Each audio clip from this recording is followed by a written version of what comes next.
Helen Keller, the deaf and blind woman who became a famous teacher.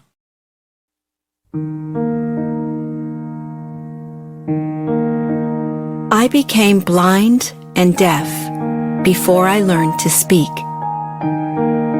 With the help of several special people, I learned to communicate. I used my communication skills to teach people about blindness. I also fought for the rights of women and workers.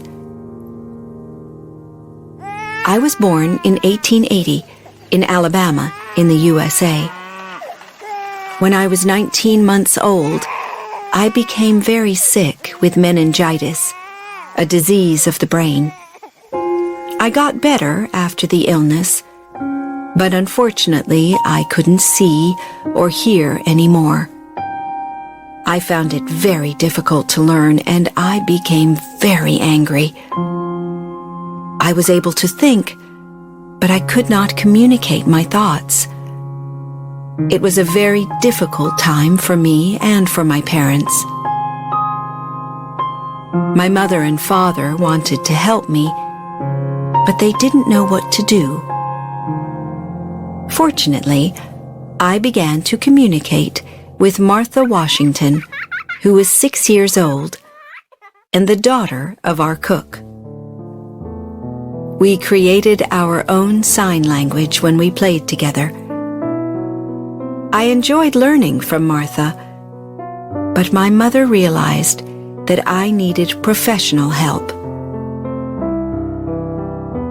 In 1886, my mother learned about the work of Alexander Graham Bell, the inventor of the telephone.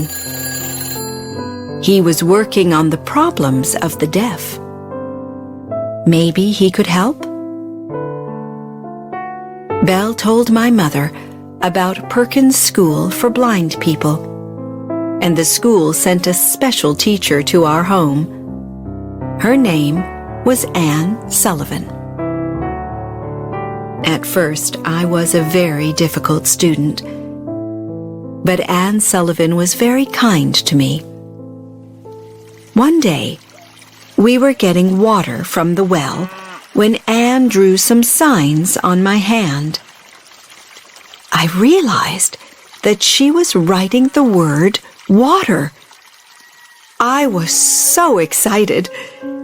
Within a few hours, I could read more than 30 different words. At last, I could communicate with other people, and they could communicate with me. Anne helped me to escape from my lonely world. When I was 8 years old, I went with Anne to the Perkins School for Blind People. At the school, I was excited to discover that there were other children like me. We all learned from our teachers and from each other. I learned to read Braille in English and later in several other languages.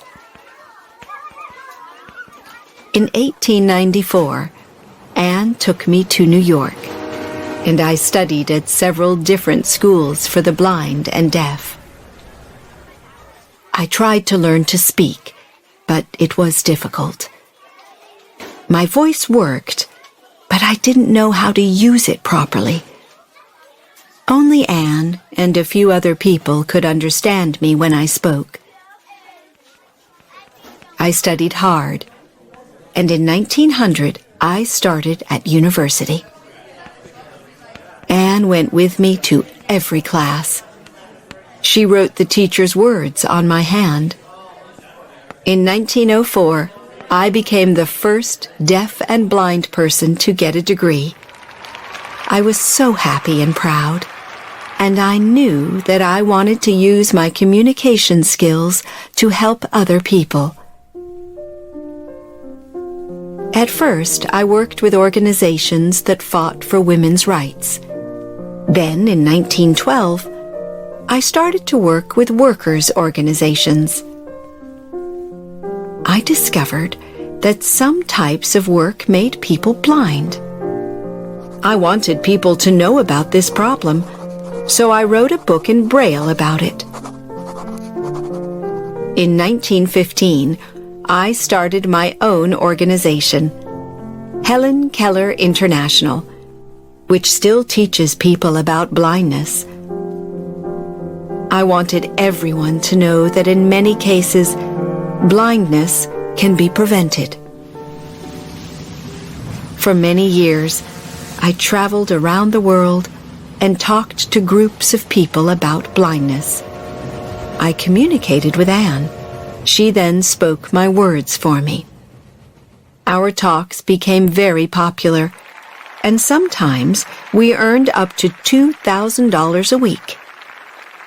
We gave the money to organizations that helped blind people. When Anne became ill, Polly Thompson became my guide. Unfortunately, in 1936, Anne died. She did so much for me, and I never forgot her. With the help of several special people, I wrote 12 books about my beliefs. I became famous because of the talks and the books.